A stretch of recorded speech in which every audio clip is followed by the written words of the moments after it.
Assalamualaikum warahmatullahi wabarakatuh. Good morning everyone. How are you today? I hope that you are all in a good condition. In this video, I would like to discuss about the common mistakes that I found in your midterm test writings. There are many points that I want to share with you guys. I hope that this video will make you more understand about our materials, and later on when I ask you to write, you will write better. I will use mixed Indonesian and English, so I hope my explanation is understandable. Baiklah, the first common mistakes is the use of among and between. Jadi kalau di soal, kita lihat di soalnya ya. Di soal itu kan the table below gives information about the differences among coronavirus, cold, and flu symptoms. Nah, di sini nanti kalian kalau menulis paragraph introduction, nah di paragraph introduction kan nanti kalian harus memparaphrase soalnya tuh. Nah, di situ usahakan gunakan among juga ya, karena penggunaan among itu bedanya dengan between. Among itu untuk membandingkan more than two things. Jadi di sini yang kita bandingkan kan ada coronavirus, cold, and flu. Jadi ada three things, more than two, you can use among. But if you want to compare only two things, this one and that one, for example coronavirus and cold, you can use differences between coronavirus and cold, kayak gitu. Jadi itulah perbedaan penggunaan among dan between. Nanti di writingnya coba di change ya, di revisi, diganti menggunakan among. Dan kalian harus juga paham kenapa kok pakai among tuh, kayak gitu. Next one, setelah kalian paham dulu soalnya among dan between ya, untuk membantu kalian di paragraf introduction. Nah, untuk selanjutnya kalian harus ingat bahwa struktur di dalam pembuatan writing kali ini di semester ini tuh itu adalah introduction, overview, dan detail. Jadi jangan campur aduk sama structure yang semester kemarin pada saat kita membuat essay. Jadi beda ya. Jadi setiap genres, setiap type of text have its own structure, kayak gitu. Nah, yang semester ini kali ini kita pakai introduction, overview, sama detail. Dan kalian juga harus ingat tuh apa aja sih isinya introduction, overview, sama detail. Kalian buka lagi tuh catatannya, kuliah-kuliah kita yang kemarin. Kayaknya saya jelasin waktu itu di kelas, belum online. Saya tulis di papan tulis peneliti itu, kalian foto-foto aja kali ya, nggak nulis. Jadi di introduction kalian harus paraphrase question. Jadi kayak tadi itu yang differences among bla bla bla bla, itu satu kalimat itu bisa kalian bikin satu paragraf, yaitu paragraf introduction. Nah, tapi kalian paraphrase, jadi diganti wordnya yang ini dengan sinonimnya dan sebagainya, kayak gitu. Jadi paraphrase itu adalah dari satu kalimat kalian ubah ke kalimat yang lain, tetapi intinya sama, diganti aja kalimat kata-kata yang dipakai di dalamnya, kayak gitu. Di sini saya tulis jangan jelasin detail dulu, belum saatnya. Jadi kalian fokus aja cuma memparaphrase questionnya, jangan dijelasin detail dulu, karena ada beberapa anak yang di paragraph introduction udah jelasin, kayak gitu masih belum. Dan ini satu kalimat pun udah nggak apa-apa, asalkan bener dia memparaphrase question. Selanjutnya itu adalah overview isinya tuh. Nah, di overview itu kalian mencoba dari tabelnya itu, dari datanya itu, ambil satu aja yang paling penting atau main featuresnya, kalian taruh di paragraf kedua. Satu kalimat tidak apa-apa, lebih juga boleh, asalkan kalau lebih ya itu benar. Nah, kalau satu kan dan benar itu kan udah bagus lah, kayak gitu. Nah, kalau lebih juga nggak apa-apa, tapi harus benar, kayak gitu. Jadi itu adalah kalian ngomongin hal terpenting apa sih yang dapat kalian jelaskan setelah membaca tabel itu, kayak gitu. Yang penting doang, dan yang lainnya kalian jelaskan di detail. Jadi detail ini kalian akan menjelaskan semuanya, nggak cuma yang penting. Kalau yang di overview itu memang yang penting doang, tapi kalau yang detail itu yang secara jelas. Nah, ketika mau menjelaskan secara detail, kalian harus find the most logical and clear way to present the information.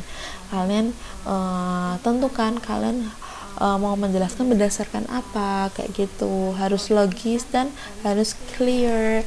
Kenapa? Agar membuat orang yang membacanya itu mudah untuk mengikuti dan paham gitu loh. Jadi di sini kan saya sebagai penilai juga sebagai reader ya, jadi saya bisa memfollow penjelasanmu atau enggak gitu. Dan jangan lupa di detail itu kalian harus mengcompare dan mengkontras.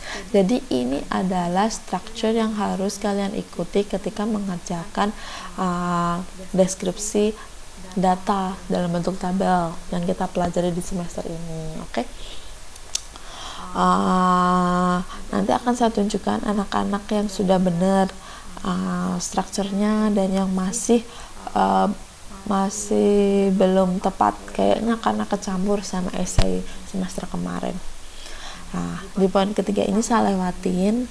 Ini saya mau nunjukin bahwa ketika kalian membaca soalnya itu kan kalian lihat tuh ada nama disease dan ada nama virus. Perlu kalian pikirkan mendalam lagi, sebenarnya kalian itu mau mendeskripsikan apa sih, name of disease or name of virus, kayak gitu. Karena sebenarnya di tabelnya itu sendiri pun cukup rada membingungkan. Tapi kalau ingin memperbaiki bisa nanti direvisi. Jadi di sini itu kan the table below gives information about the differences among coronavirus, cold and flu, kayak gitu kan, symptoms. Nah, symptoms itu kan gejala ya. Yang namanya gejala itu kan gejala dari penyakit ya kan. Nah, cold and flu di sini itu kan penyakit, sedangkan coronavirus itu kan virus. Jadi bagusnya tuh di sini tuh COVID-19 kayak gitu. Jadi symptoms of COVID-19 disease. Jadi di sini nanti kalau kalian bikin paragraf introduction juga seterusnya ke bawah, menurut saya tuh bagusnya semua coronavirus diganti COVID-19 karena coronavirus itu adalah nama virusnya kayak gitu, sedangkan COVID-19 itu nama disease-nya yaitu coronavirus disease 19 kayak gitu, dan cold flu. Jadi kalian membandingkan tiga hal yang sama yaitu penyakit dan penyakit, enggak virus, penyakit dan penyakit kayak gitu. Jadi itu yang mau saya bilang di sini. Beberapa anak saya tulis di feedbacknya, tapi kemudian banyak yang ternyata kayak gitu semua, dan saya tahu itu karena memang tabelnya namanya seperti itu, sehingga ya udahlah nggak tak tulis, nanti saya jelasin. Nah di sini saya jelasin kayak gitu ya. Kita kembali ke common mistake. Oke. Sudah sampai mana? Sudah sampai sini ya kan. Jadi ini nanti tadi yang kalian jelasinnya itu disease-nya itu ganti semuanya di COVID-19 kayak gitu. Jadi akan jelas. Terus di detail tadi kan saya bilang cari yang paling logis dan paling jelas sehingga mudah untuk diikuti. Nah, ini ada menurut saya bisa melihat bahwa sebenarnya bisa menjelaskan berdasarkan by symptoms atau by disease. Kalau by symptoms berarti kalian akan menjelaskan detail, lihat symptomsnya dulu, kemudian disease-nya itu masuk ke symptoms yang mana kayak gitu. Sedangkan kalau by disease itu bakalan 3 paragraf lah paling enggak, yaitu disease ini seperti apa, disease ini seperti apa, disease yang satunya seperti apa kayak gitu. Nih saya buka lagi soalnya biar membuat kalian lebih paham.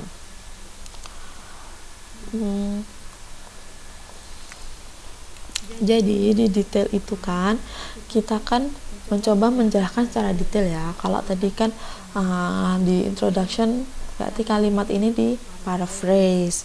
Terus paragraf kedua itu overview. Kalian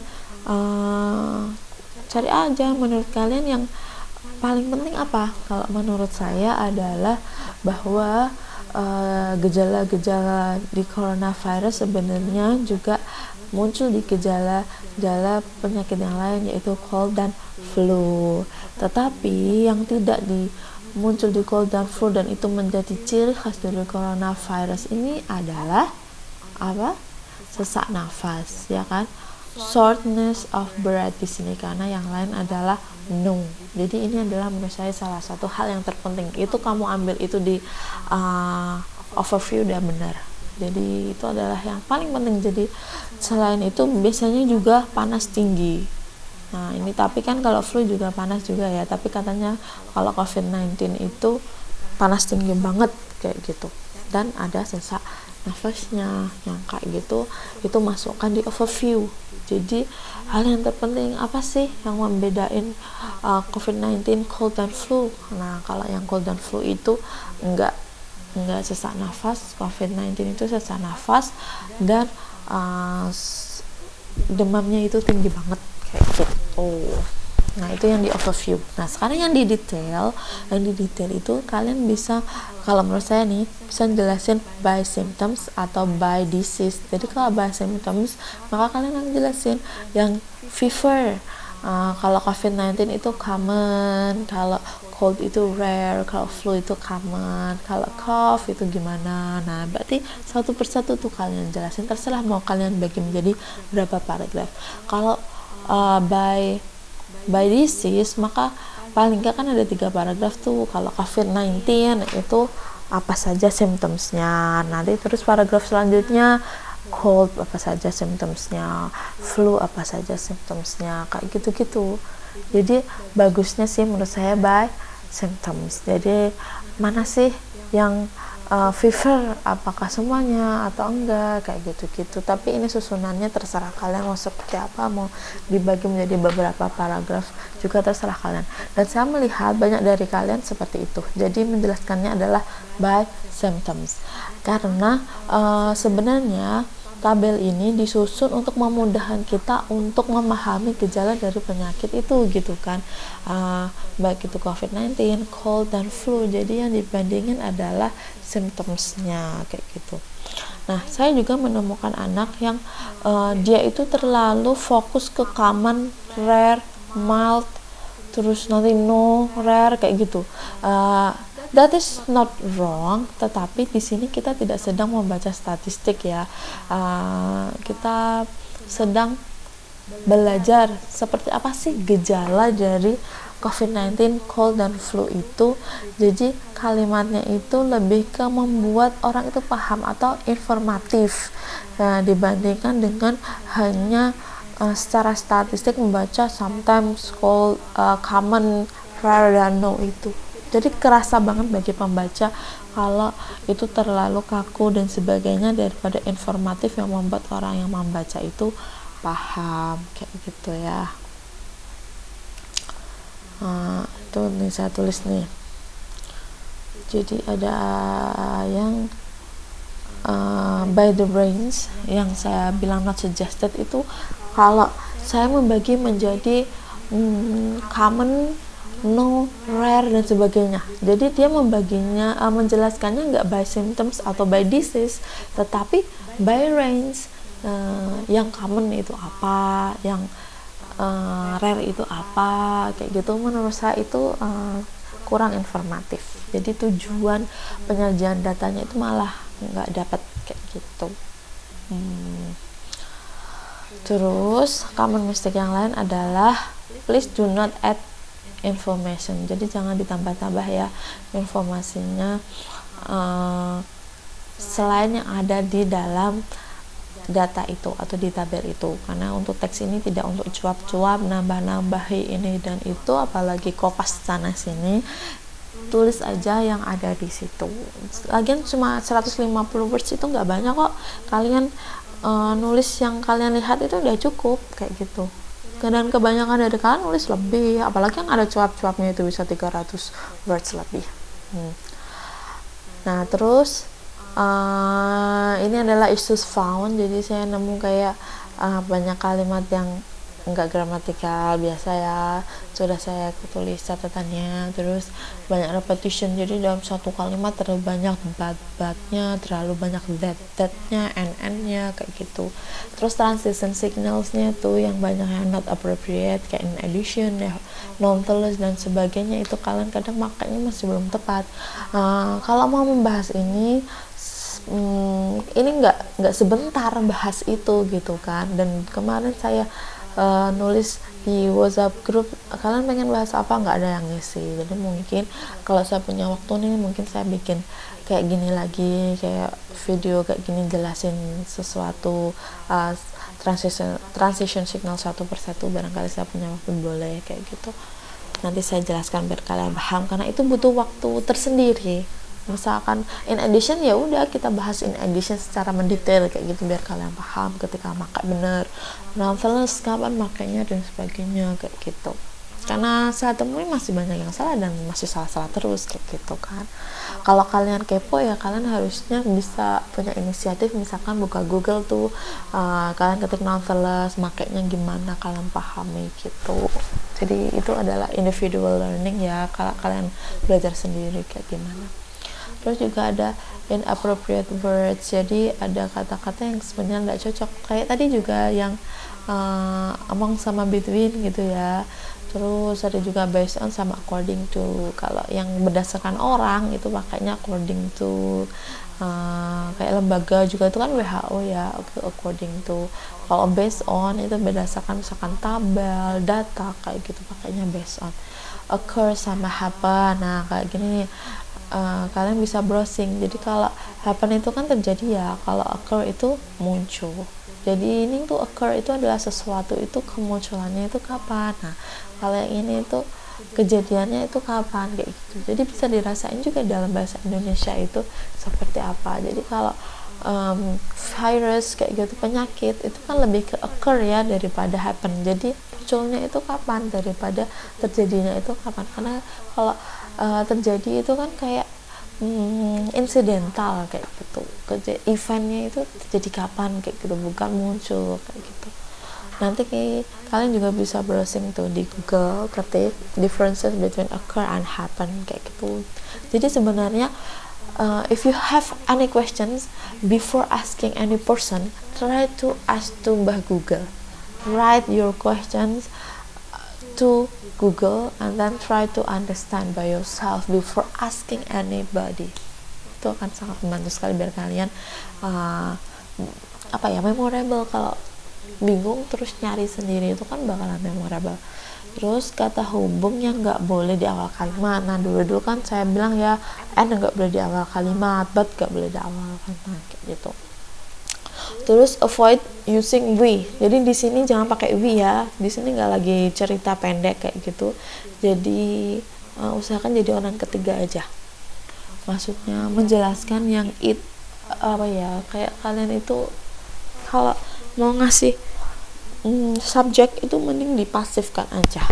Misalkan dia menjelaskan daripada he explained jadi it is explained kayak gitu, diganti jadi pasif. Jadi itu lebih formal sebenarnya. Terus perhatikan punctuation rules, itu adalah titik komanya, terus huruf kapital, kapan pakai huruf kapital, kapan enggak kayak gitu, karena masih banyak yang titik komanya masih belum sesuai dan huruf kapitalnya tidak dipakai. Terus jadi juga incomplete sentence, kalian harus belajar lagi di kelas grammar, karena ini bukan kelas grammar ya. Ini juga yang grammar ini. Jadi complete sentence itu kalau paling enggak satu phrase itu memiliki subject dan verb. Ketika ada dua phrase dalam satu sentence berarti ada dua subject, dua verb kayak gitu-gitu. Kalian pelajari lagi di kelas grammar. Sekarang saya akan memberikan contoh nih, contoh dari teman-teman kalian yang cukup bisa diperhitungkan tulisannya. Di sini di tulisannya Novi itu sudah benar strukturnya, dia dapat 247 words. Jadi yang pertama, paragraf pertama itu adalah isinya kita paraphrase dari soal. Nah, dia kalimat yang tadi itu yang tadi sudah dibaca ya, di sini nggak tak tunjukin lagi. Yang satu kalimat itu dia ubah jadi satu kalimat dengan 3 baris. nih. The table shows the disparity in symptoms of health problems that occur to a person who is experiencing three diseases. Nah, ini three diseases ya. Jadi di sini bagus sih dia tulis COVID-19-nya juga, tapi mending namely COVID-19 kayak gitu aja. Namely COVID-19 which koma gitu ya, ditambahin which was discovered in Wuhan, China in the year 2019. Sebenarnya itu nggak perlu karena sudah saya bilang tadi yang which was discovered ini mending nggak usah juga nggak apa-apa karena nggak ada di tabel. Jadi kalian jelasin aja yang ada di tabel. Namely COVID-19, cold and flu according to WHO, World Health Organization kayak gitu. Ini kan lembaga ya, jadi makanya according to kayak gitu.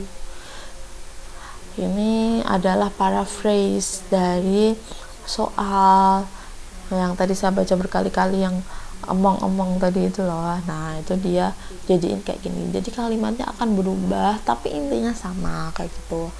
Nah, di paragraf yang kedua isinya adalah overview. Di sini si Novi juga sudah cukup mengoverview dengan bilang bahwa interesting information in the table is the symptoms that sometimes occur in coronavirus, nanti diganti COVID-19 ya, also appear on the symptoms of cold and flu, although the three often have different portions.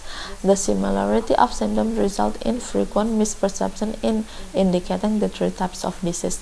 Dia adalah si Novi itu meng-highlight bahwa informasi yang penting adalah hampir semua symptomsnya itu muncul di ketiga penyakit itu sehingga menyebabkan kebingungan. Kadang bingung mana sih yang sebenarnya COVID-19 dan emang itu terjadi. Nah, di sini barangkali bisa ditambah lagi satu kalimat yang paling membedakan adalah tadi kalau yang dua itu tadi tidak ada sesak nafas kayak gitu di dalam paragraf kedua. Terus paragraf ketiga dan keempat itu adalah isinya detail, jadi menjelaskan detail. Nah, kalau Novi ini by symptoms. Nah, ini terserah kalian ya jelasinnya, yang penting mudah dipahami, terus grammarnya itu juga betul kayak gitu. Indication of symptoms that occur in a person infected with COVID-19 but not experienced by a person who has cold and flu is nih, shortness of breath. Nah, ini harusnya tuh ditaruh di sini tuh karena dia salah satu hal yang penting, tapi dijelasin lagi gak apa-apa. Then the same and common symptoms in a person who is infected with COVID-19 and a person who has the flu is fever and cough bla bla bla. Ini terserah ya kalian jelasin. Nah, ini cukup bisa dipahami kok. Nah, kalian baca sendiri ya. Jadi untuk paragraf ketiga dan keempat itu adalah detail satu persatu kalian jelasin. Kalau bahas symptoms yang mana yang fever, mana yang shortness of breath dan sebagainya. Kalau berdasarkan disease ya berarti satu persatu disease-nya kalian jelasin kayak gitu. Terus ini juga punya, saya kasih contoh lagi nih punya Wahyu nih. Nah, kalau yang ini menurut saya belum sesuai dengan struktur. Kenapa? Lihat, the data above is the difference in the characteristic of recognizing. Nah, ini grammarnya salah. Coronavirus, colds and flu. Habis itu the symptoms of coronavirus, cold and flu are different (2). Terus ini cuma jelasin ini by disease ya. Jadi kalau mau by disease kayak gini, common symptom of coronavirus atau COVID-19 ini apa gitu boleh. The most common cold symptoms are ini untuk cold, ini untuk flu, tapi jangan lupa untuk membandingkan. Ya paling enggak dibanding-bandingin juga tuh. Kan ada ya yang di paragraf detail itu don't forget to compare and contrast, barangkali di paragraf keempatnya dikasih compare. Nah, tapi kalau yang di sini from the ini jangan lupa ini apa ya, punctuationnya salah ya, F-nya besar. From the differences in the symptom of coronavirus, cold and flu, the most prominent symptom is shortness of breath that occurs in the symptom of coronavirus and not found in cold or flu symptoms. Ini harusnya apa ya? Harusnya F-nya kapital, sama ini harusnya jadi paragraf kedua. Jadi dia adalah overview-nya, hal yang penting. Ini pindah ke kedua. Terus ini jangan bentuknya jangan kayak gini ya, ini paragraf 3, 4, 5 kayak gini nggak apa-apa, tapi jangan lupa nanti juga ada compare and contrastnya. Terus ini juga bentuknya nggak kayak gini, langsung aja ini common symptoms of coronavirus such as bla bla bla kayak gitu, jangan dikasih titik kayak gini. Terus ini kayak gini, jangan kayak gini ya, jangan di ini punctuationnya nggak benar, jadi titik terus spasi w-nya nggak besar. Lagian ini salah ya, which nggak mungkin di awal kalimat kayak gini. Between nggak boleh ada di awal kalimat. Terus ini juga nggak boleh but.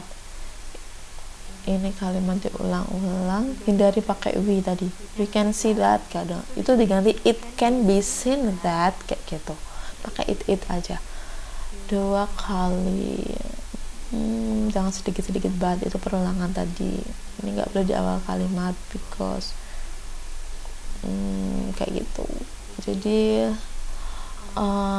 ini sebenarnya strukturnya itu sudah mau ke sana, tetapi masih banyak salahnya.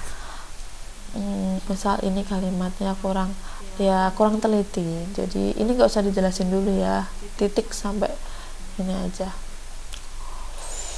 Apa COVID-19, flu and cold symptoms kayak gitu. Nah ini juga, ini paham mau ngomong apa tetapi masih belum gramatikal, jadi mesti belajar lagi gimana bikin kalimat ini itu jadi kalimat yang gramatikal. Terus jangan pakai we, dijelasin ini ya, dijelasin tapi grammarnya masih banyak yang salah kayak gitu. Oke, semoga contoh-contoh yang saya jelasin itu membuat kalian lebih paham. Sekarang saya mau ke e-learning. Di e-learning saya lihat ada pertanyaan-pertanyaan tuh. What is the difference between occur and happen? Nah, kalian bisa browsing aja differences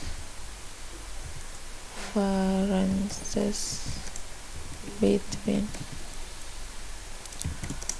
occur and happen. Tadi sudah saya jelasin ya, tapi kalian boleh nih, kalau kalian bingung tuh kalian browsing dulu aja sebelum tanya ke orang lain.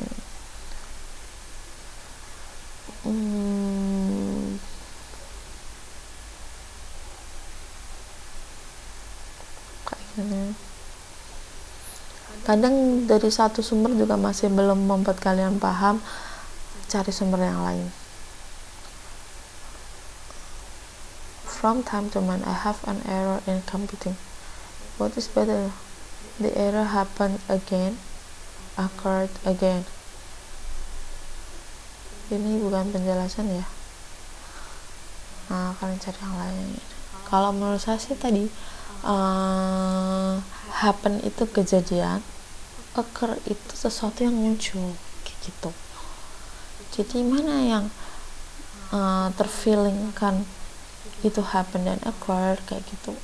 Misalkan kapan kejadiannya itu terjadi, itu pakai happen.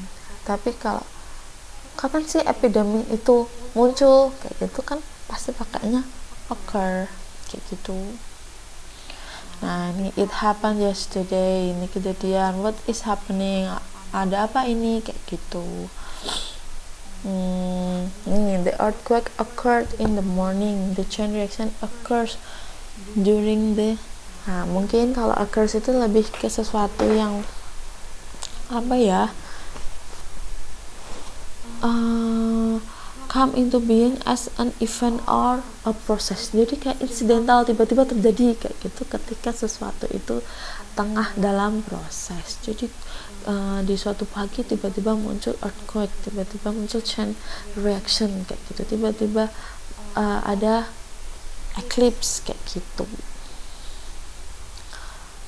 Nanti dibaca-baca lagi ya. The word happen is used to convey the sense of take place. Dia itu terjadi. Take place itu juga artinya terjadi.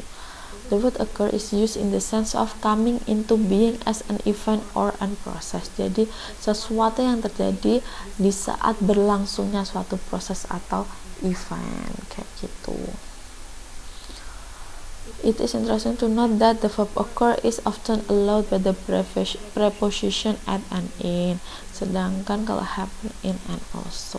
Jadi kalau happen itu kejadian, terjadinya kapan. Kalau occur itu sesuatu yang tiba-tiba terjadi ketika event yang lain sedang berlangsung, kayak gitu. Terus how can we distinguish the word that include informal or informal words? Ini juga kamu juga bisa browsing lagi tuh. Kemarin saya nyoba browsing nemu di YouTube. Nah, sebenarnya formal sama informal itu lebih ke, kalau yang formal itu dia tuh bakalan jarang dipakai. Kayak kalau dalam bahasa Indonesia yang bahasa formal itu pasti dipakai kalau misalkan di acara-acara yang resmi kan. Nah, begitu juga dengan di bahasa Inggris, bakalan dipakainya itu jarang. Dan pastinya kalau jarang kayak gitu, dia vocabnya susah. Misalkan ask for, kayak gitu kan gampang gitu, itu informal yang dipakai untuk keseharian. Maka kalau yang lebih resmi require, kayak gitu-gitu. Jadi ya sebenarnya dia sinonimnya doang, tetapi dia makainya itu dalam keadaan yang formal kan, jadi jarang dipakai dalam keadaan sehari-hari. WhatsApp kayak gitu ini ya, kan WhatsApp itu kalau sama temennya sendiri itu, kalau resmi ya pakainya how do you do, kayak gitu. Nice to meet you, it is a pleasure to meet you, kayak gitu. Jadi lebih sopan, lebih resmi, kayak gitu, lebih formal, dan mungkin lebih kaku, jarang dipakai, vocabnya mungkin jarang dipakai, kayak gitu. Nah, nanti pelajari sendiri. Apa lagi ya, saya nggak akan jelasin make a short storytelling ya, dan di sini pun juga bukan genre storytelling ya, jadinya strukturnya beda. Apa lagi nih, how to write a good overview. Sebenarnya dalam menulis nggak ada benar atau salah, tetapi paling nggak ada semacam pemahaman secara general. Oh iya, kalau ketika membaca ini kita akan dapat poin itu, dan poin itu sebenarnya yang paling penting, kayak gitu. Bakalan orang lain juga nemu kayak gitu. Nah, di overview itu kan nanti kita nyari poin yang paling penting. Nah, itu kamu baca aja berkali-kali itu datanya. Kira-kira sebagai orang yang reader biasa itu bakalan, aku cari informasi apa sih di tabel itu, kayak gitu. Kalau di tabel COVID-19, flu sama cold itu bakalan nyari kalau aku batuk-batuk, apakah aku COVID-19, aku pilek, apakah aku COVID-19, kayak gitu. Jadi kayak bedain antara pilek, cold, flu, batuk-batuk sama COVID-19. Jadi apa sih hal terpenting di antara itu, kayak gitu. Paling enggak kamu bisa bilang bahwa kalau COVID-19 itu dia bakalan panas dingin dan dia sesak nafas, kayak gitu. Jadi tabel itu loh ya, seperti itu. Nah, tentang grammar, belajar di kelas grammar ya, ini adalah symptoms range itu yang tadi itu adalah, jadi kamu itu jelasinnya berdasarkan common, rare, no, tadi. Nah, kayak gitu. Jadi nggak berdasarkan by disease atau by symptoms, tapi by yang common itu apa, yang rare itu apa, yang no itu apa. Nah, kayak gitu tuh kayak lagi baca statistik, bukan lagi menjelaskan loh penyakit ini itu gejalanya apa, bedanya sama ini apa, kayak gitu. Jadi kurang informatif untuk tujuan dari tabel itu gitu. Kalau yang transition signals kan perlu pembahasan detail ya, jadi nggak bisa dijelasin di sini. Itu butuh misalkan satu transition, satu video saya jelasin, kayak gitu. Jadi kalau ada waktu saya bikin deh. Apalagi ya, simple and ini sebenarnya pokoknya kalau overview itu butuh latihan, semuanya butuh latihan ya. Kalau overview itu ambil hal yang penting, dan itu bisa beda-beda sebenarnya setiap orang, tetapi orang baca itu bisa dapat ngehnya, oh iya ini paling ke adalah most important thing yang dapat diambil, kayak gitu. Dan ketika ada yang ngambil poin yang lain gitu, bukan ini, saya nggak bilang salah kok, tapi saya kan pertanyaan, kenapa kamu merasa ini yang paling penting, kayak gitu kan saya pertanyaannya. Kalau yang structure itu ya, Sofia atur yang tadi itu, introduction, overview, sama detail.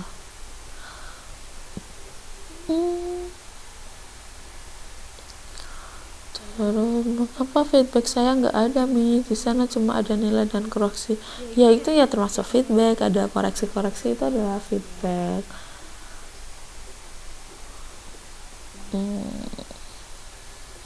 A person, yes, I have missed. Is it better to use the word a person who infected? Ini salah ya, who was infected, ini kan past tense, harus ada to be nya lagi. Sama aja mau pakai suffer, terserah, sama aja. Ini maksudnya orang yang menderita, langsung wordnya kan. Terserah, boleh pakai mana aja. Bagusnya sih kadang pakai ini, kadang pakai ini, kayak gitu. Tapi bukan suffer ya, coba nanti dicek lagi.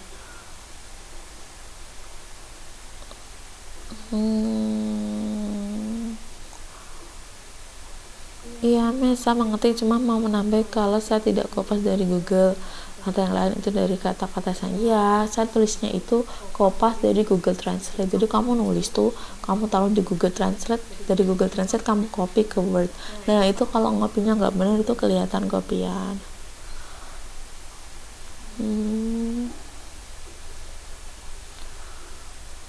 How to select a data?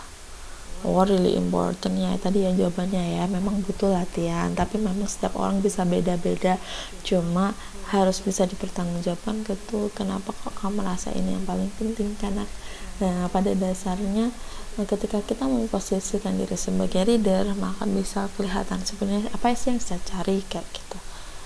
Itu adalah yang paling penting, dan yang di data itu yang paling penting adalah itu tadi, apa sih yang paling membedakan COVID-19 dengan flu dan batuk pilek biasa, kayak gitu.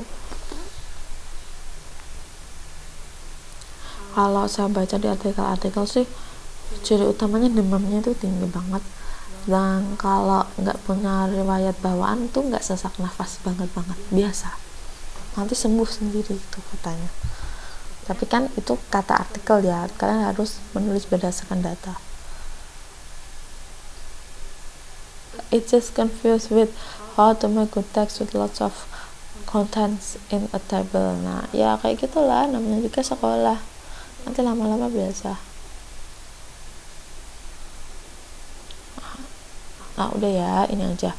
Jadi sampai di sini dulu penjelasan dari saya. Semoga membuat kalian lebih paham, dan tulisan berikutnya kalian bisa bagus. Kalau ada pertanyaan silahkan kalian tulis di kolom diskusi bersama-sama. Oke, terima kasih. Assalamualaikum warahmatullahi wabarakatuh.